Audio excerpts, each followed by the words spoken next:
Hey guys, it's RodimusPrimal. I am back with another video, and today I'm going to be talking to you guys about the reveal trailer for Transformers Rise of the Beast. It came out yesterday, which was my birthday, and so I wasn't home, and I was only able to watch it on my phone yesterday, and so it was like, okay, let me actually get home first and actually watch it a few times to give you guys a legitimate reaction, because let's just be real, there's no way I would have been able to get a recorded video done as a reaction video prior to, now, because everybody wants to know what I think about it. And I'm going to give you guys the good, the bad, the ugly, and what I think with it, and whether or not I'm excited to see Transformers Rise of the Beast. So without further ado, let's sit back, relax, make sure you subscribe to the channel, and let's transform and roll out.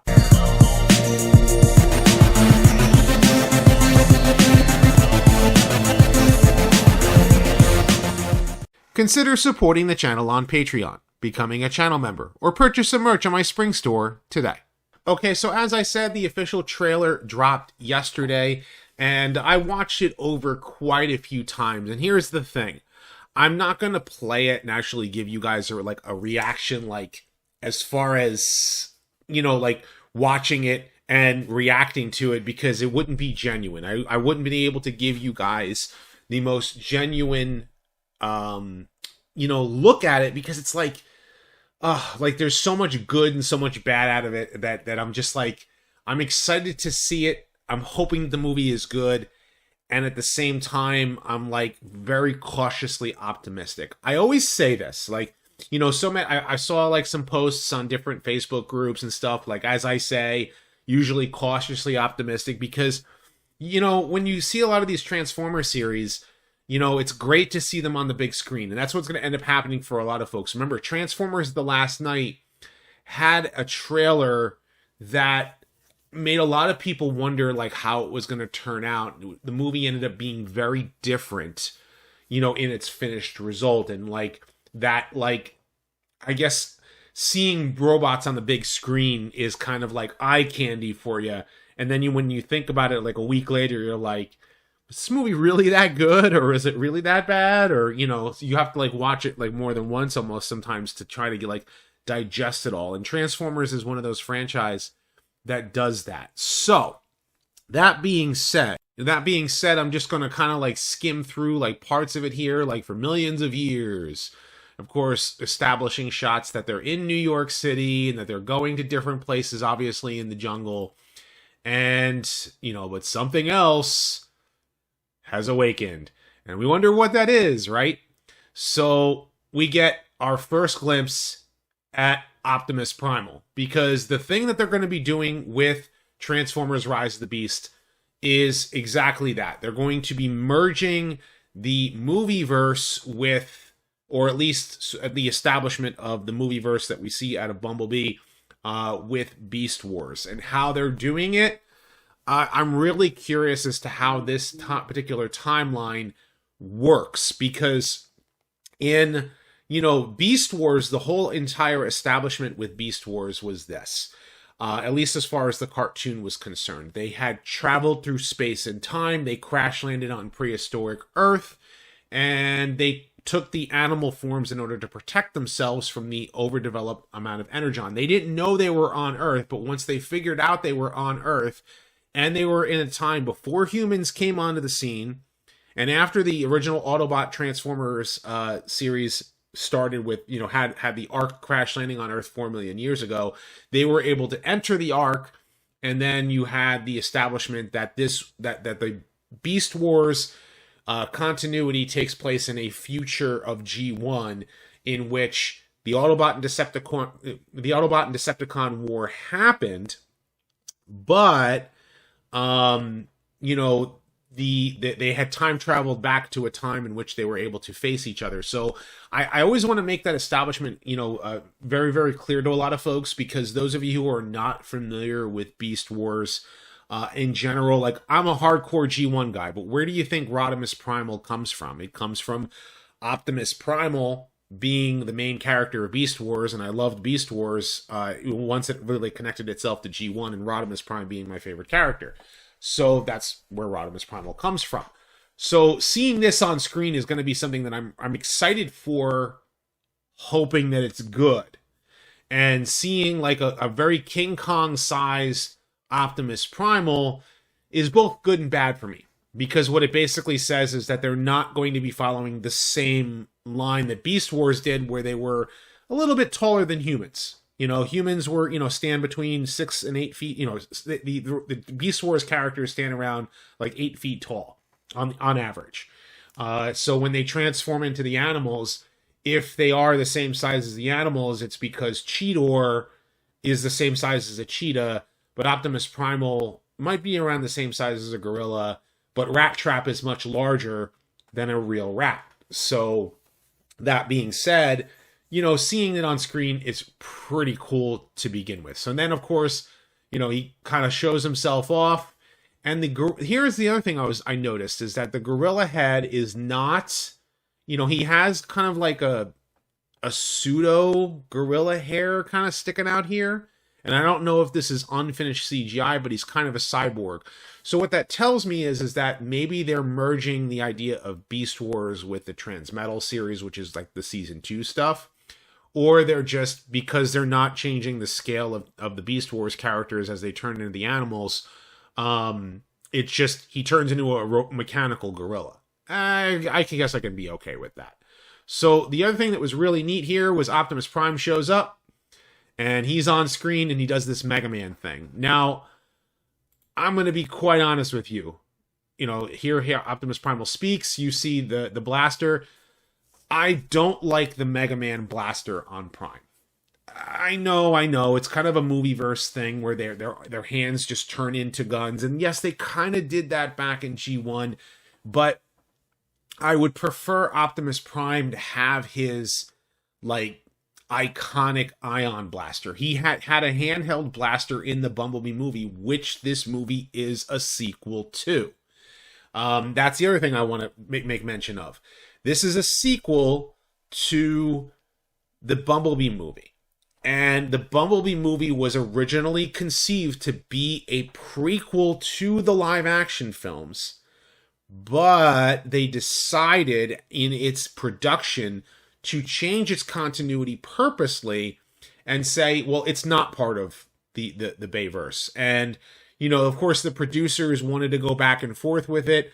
And so, but Hasbro was like, no, it's a new storytelling universe. So, like, as far as Hasbro's eyes is concerned, they view this movie as it's a sequel to Bumblebee, not a prequel to anything else. So, because the Beast Wars characters and some of the stuff they actually say in the trailer, they make mention some of your past, some of your present, some of your future, which kind of alludes to the idea, because Primal knows who Prime is in this shot. He actually says, I'm not the one you should fear, Prime. So he knows who Optimus Prime is. So either he's from the future, which I think he is, and he should be. Primal should be a time traveler, that got stuck in the past. And maybe this is in this particular Beast universe, they time traveled and they got stuck and they have never left Earth since. I'd be okay with that. Like, they kind of got awakened because of an event, and that caused them to wake up. Or maybe they've been in hiding in the woods for a long time. That would be a much better way about going about doing it for this particular universe, so that the beasts could meet. And I love the idea of having Optimus Prime and Optimus Primal meet on screen. Here's my disappointment. Ron Perlman has been announced that he is the voice actor. I liked Ron Perlman when he did Optimus Primal once before in I believe it was Power of the Primes. It was okay. Like, I liked it. It was okay, but I didn't like, that storytelling. But I would have preferred to see Peter Cullen and Gary Chalk in the same room together, Primal and Prime meeting. That would have been, so many Beast Wars fans would have been all up on top of that. And nothing against Ron Perlman as far as his acting is concerned. Don't care about personal lives, so I'm not talking about politics here. But, as far as, like, having Gary Chalk and Peter Cullen in the same room together, having those two characters meet would have blown Transformers fans' minds to the upteenth degree. And so that is just kind of how I feel about like the meeting of these two characters being so iconic. And now for the first time on screen, like as far as the movie screens is concerned, we're not getting Gary Chalk and Peter Cullen. Like I love that Peter Cullen is Optimus Prime. It would have been great to have the two of them together. That being said, I like this design on Prime for what you see, except for the Mega Man thing so far. But here's the thing that kind of like, right here. Oh, oh man. How I did an entire video on this, right? Is that Prime should always have his faceplate up and moving up and down. And he does have the faceplate going up and down. He did so in Bumblebee. And they're doing the Bayverse thing with the faceplate. In fact, his chin, you know, looking at where my mouse is here, his chin is here. His lips are like literally right above it. And so his mouth is here. Like, why is his mouth here? It makes no sense. It didn't look right in 2007, and it still doesn't look right now. And I can't get used to Prime now, like this face on him. I've never been able to get used to a face like this on Optimus Prime. It just... And the other thing is that when they do the later up close-up shot to it, his face, the best way I can describe it is that it looks... I still to this day think that the face that they've used on Optimus Prime in the live-action films before the faceplate goes over looks like a crab. Like... They make the other robots look more humanistic, and they make Optimus Prime look like it just looks off. But, you know, that's just my own personal, you know, thoughts on that. So I like the fact that here we have, you know, Optimus is like, okay, he's standing down or whatever, but not a fan of that at all. Now, of course, they're establishing that, I mean, I love this, seeing Prime roll into New York City. You know, with that truck mode, I would have liked to have seen the trailer that we saw in the Bumblebee movie. Just would have been cool to see. And of course, this is a sequel to Bumblebee. So Bumblebee himself looks like a, you know, like his Bayverse appearance somewhat, but a little bit more smooth. And then of course, here is the Porsche 911 Turbo. And I have to make this is an aside that I'm going to make right now, is because I've seen a lot of fans complain because here I've got Jazz, right? And he transforms into a Martini Porsche 935. That is Jazz's alternate mode, is a Martini Porsche 935. It is a different car than the Porsche 911. The chassis is different. The headlights are different. So it's not the same Porsche. His colors remind me of Transformers Prime Smokescreen. So they kind of made him like a cross, like and this character is going to be this guy, Mirage. And the reason why I'm bringing up Mirage here is because, well, Mirage transforms into, if you guys saw my retrospective on the character, transforms into a Liger, you know, Formula One racing car. And Mirage has historically transformed into that. But it's not street legal. So I want to bring this up here. Here is the Porsche 935. Very different looking car. Here is the Jacques Latif, you know, JS11. Let's just, I'm gonna butcher it. I butchered it in my Mirage retrospective. Here is that Formula One racing car. And you notice the tires are not, you can't drive this car down the streets of Brooklyn. It's just, you can't. So they upped it to a Porsche 911. And there has been a robot that did transform into the Porsche 911. And that was Baron Von Joy from the GoBots. And no matter how many people are going to cringe when they hear me say that, right? And you know, I'm okay with them upping or changing the alternate mode for the character. my probably my biggest complaint is, does he look like this in robot mode? Does he have that like dome style head? Does he, have like a specific look to him that reminds me of, does this character remind me of this character? And that's where, like, I'm hoping that in personality that he does. Because that is my one of my biggest complaints is, like, do the Transformers match their personalities? Do they match their, do they look recognizable? Like, here I have Optimus Prime and Rise of the Beasts Optimus Prime, minus the faceplate, minus the ion cannon, looks like Optimus Prime. So, and it's Peter Cullen voicing him. So we're going to hopefully get that. And looks like, that I'm guessing he tries to steal the car. And he's saying, I'm not driving, right? I'm not driving. Gets rammed.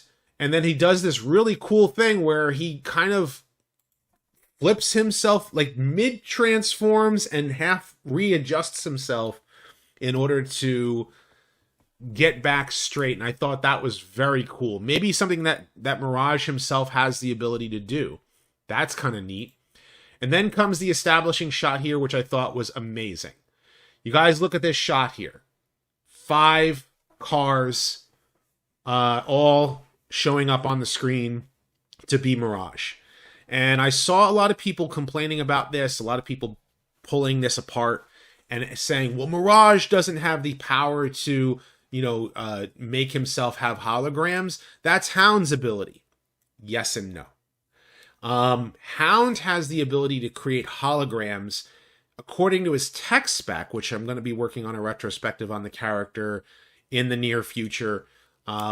Specifically, which one I'm going to be doing next, I'm not necessarily sure if it's going to be Hound or maybe someone else. But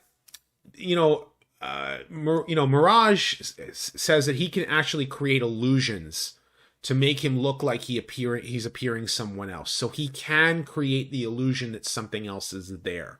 That is a power that Mirage does have. That includes the ability for him to actually create the illusion that he's someplace else is actually included with his ability to turn invisible in the cartoon. The cartoon expanded his power to be able to turn invisible. And the reason for that being was because in the cartoon, they actually tried to make Mirage transform into a computer panel. That is something that the cartoon did right that the movies did wrong, in my opinion, was that they can just change alternate mode like Dirty Underwear. I never liked that in live action films. Just they can just scan a car, turn into one car, transform, get up, then look at another car, scan it, and then transform it into something else. No, that's not something that the Transformers can easily just do. I never liked that in the live action films, whereas they actually have to get kind of reconfigured so that they can transform into a different vehicle because they're robots, right? And there is some, I guess you could say, magic to it, but they are aliens, but I don't know. Like, that's just kind of like my take on that, on his particular character. But Hound had the ability, according to his tech spec, to make holograms of holographic maps so that he can sit there and make battle plans. And Hound did use that ability to make the hologram for maps in the Ultimate Doom in G1. And of course, then he expanded his holograms in other episodes. So Hound had the ability to create holograms for that, whereas Mirage can also do so as well. So it's the two characters have a similar ability, but they're not the same. And in the Marvel Comics, Mirage actually uses the ability to, Mirage is sitting there fighting, and then Ravage actually goes to tackle Mirage, but he's not really there. And then the real Mirage is behind him and then shoots it at Ravage. And that is how they did it. I think it was issue 4 in the Marvel Comics.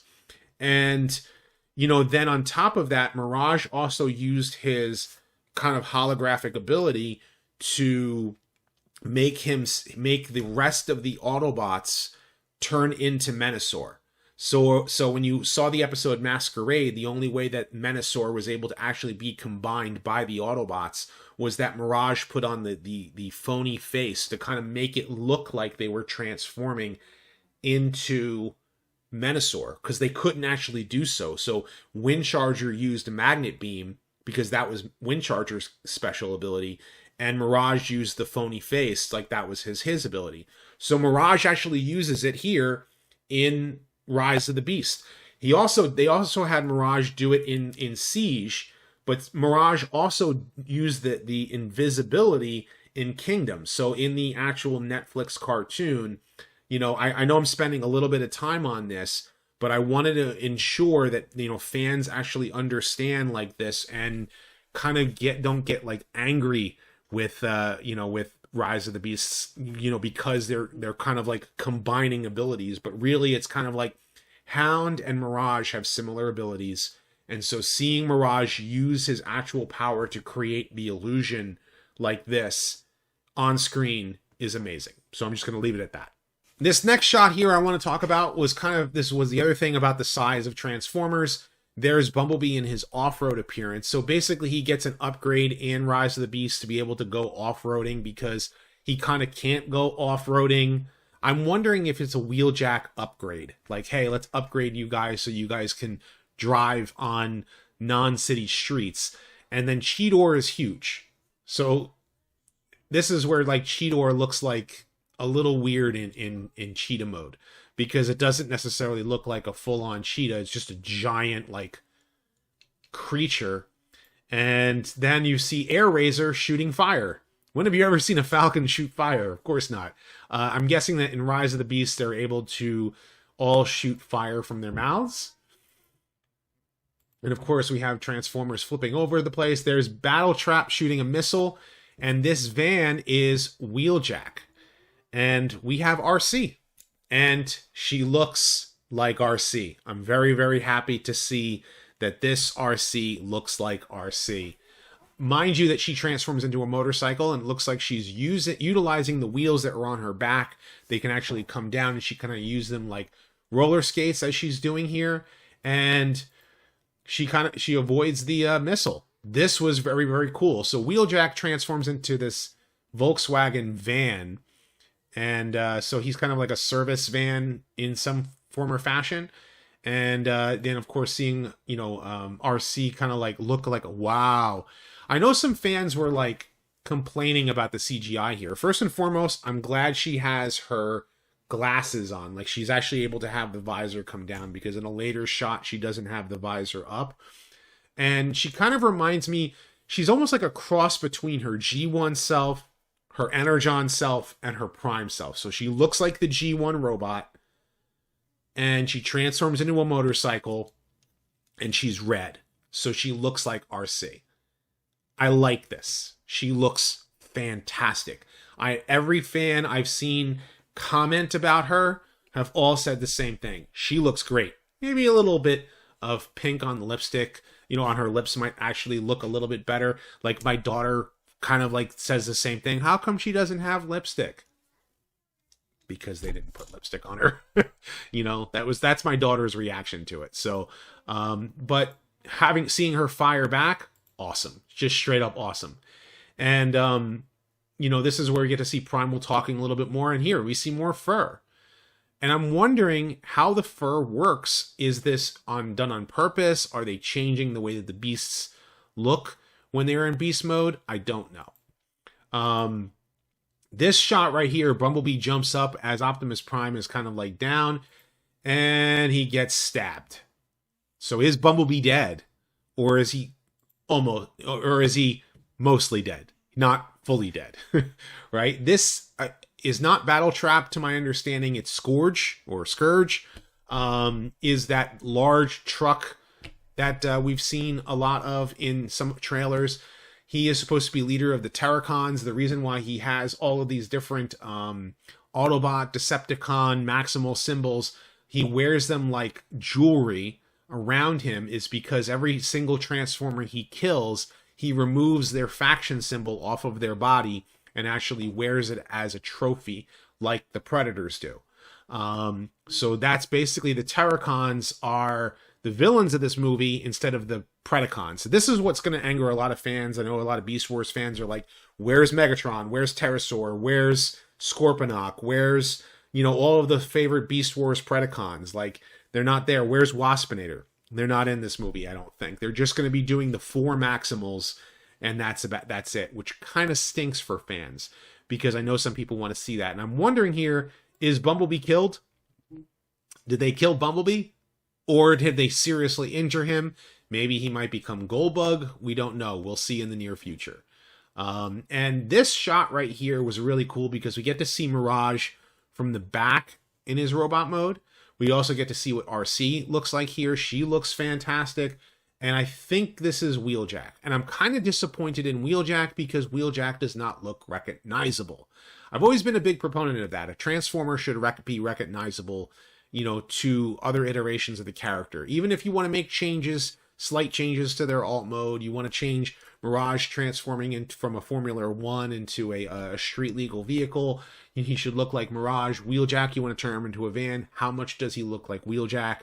That's, what I'm hoping to see. That's like one of the things that I'm a big proponent of, and I'm hoping that characterization wise, personality wise, and ability wise, we'll see. So, of course, they go into the past, present, and future. There was Rhinox in the trailer, Optimus Prime transforming, which is really cool, which, again, don't care for that face. And, we have them crash landing, so there's going to be more Transformers coming. And, again, the Mega Man thing, and this very Bayverse looking face for Prime. Not a fan of. But when the faceplate goes up, it looks like Optimus. Great. Awesome. Now we get this awesome battle sequence. There's Battle Trap. Battle Trap is the tow truck. And you guys have seen my retrospective for the Duocons before. It was before I knew that it was going to be Battle Trap was going to be in the movie. And so it was kind of one of those things where I should have gone back to the Duocons and done one for Battle Trap maybe. Maybe we might see them do not only a Battle Trap figure for this movie, but maybe we might see them redo a G1 Battle Trap, which would be kind of cool. But he transforms there. And we also, I just take a look at that real quick here. I want to go back. There is a jet transformer flying in here. I'm wondering if we're going to see some more Decepticons, or maybe more Transformers than we're told. Because whoever this flying Transformer is, I don't know if this is going to necessarily be Nightbird, because there are a few Transformers that in this action sequence with very gray metallic looking robots, with only a few that are recognizable. Like I want the Decepticons to get just as much special attention as the Autobots and Maximals. Like the villains in this particular are called the Terracons. I would like to see Decepticons, and actually recognizable Decepticons. We had Shatter and Dropkick in the last one. Maybe we might get to see a little bit more personality out of these particular Decepticons too. We don't know. And then we get to see Cheetor transform, which is amazing. Optimus has his very Bayverse looking swords on his arms. And Optimus Primal here does something pretty neat. Is he rolls from beast mode into robot mode. And take a look at this robot mode. I'm just going to try to pause it as best I can there. Optimus Prime looking face. I would be remiss to say I would really wish it that he had the mouth underneath like this, so that the faceplate kind of only covered part of it. But maybe this just might be his battle mask. But he looks like Optimus Prime there, as he should, because I'm hoping that they actually make him a descendant of Optimus Prime from the future and then came back into the past, just like his previous incarnations have always been. So we'll see. I'm hoping that is the case. So here they have the big giant battle at the end. The fact that they're showing this battle, and here you see a big giant spaceship, makes you wonder as to what the storyline is supposed to be. I know a lot of people are clamoring on about it, wondering how they're going to do it, but we'll see how that all turns out. So, of course, we now have Transformers Rise of the Beasts coming in like this. This was actually cool, because she's like, please don't be real, please don't be real, please don't be real. We get a good shot of RC. She says hi, you know, and she looks great. RC here looks fantastic. I really, really love this design for RC. It looks like the character. She has her classic style head. You know, okay, yeah, she transforms into a motorcycle instead of a car. That's fine. Looks great overall. And then this last shot here, of course, is the same as the opening with Mirage transforming into robot mode. And we get a better look at him here. He looks okay. I mean, he doesn't look like this, but his helmet kind of resembles that a little bit. Maybe a little. You know, we'll got to see some close-up shots of him. And I'm curious as to what his personality is going to be. They actually made mention of who the voice cast for this movie is going to be. And some of the voices are recognizable and some of them are not. I don't necessarily have an opinion on it until I've actually heard them talk. Ron Perlman is Primal. We've heard in the trailer. It's kind of Like, I really wish it was Gary Chalk. I just really, really wish it was Gary Chalk that they had gotten for him. You know, again, nothing against Perlman, but I would have preferred if we would have gotten for the first on screen on the silver screen, seeing Gary Chalk and Peter Cullen both get top billing for this as far as Primal and Prime is concerned. Maybe even, I mean, we've already had David Kaye and Frank Welker work together when in Transformers Prime, when they had Megatron and Hardshell.